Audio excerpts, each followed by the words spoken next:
তুমি যে শ্রেষ্ঠ মানুষ এই কথা না জানার কারণে তোমার আজকের এত পতন।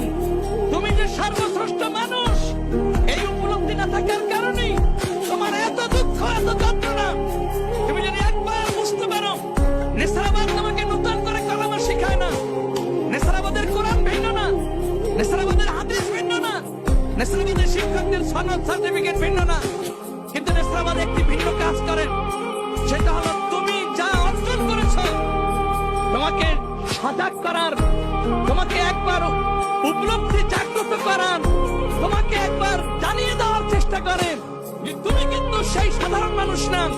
তুমি কিন্তু পৃথিবীর 750 কোটি মানুষের ভিতর থেকে তুমি কিন্তু সেই মানুষ, সেই মানুষের কাছে তামাম পৃথিবীর সমগ্র মানুষ ঋণী। সমগ্র মানুষ তোমার দিকে তাকিয়ে আছে। তোমার আলোতে আলোকিত হবে তামাম পৃথিবী, তোমার জ্ঞানে জ্ঞানী হবে তামাম পৃথিবী। তোমার দ্বারাই পৃথিবীতে মানুষ যেমন রক্ষা পাবে, পরকালেও মানুষ জাহান্নাম থেকে মুক্তি পাবে।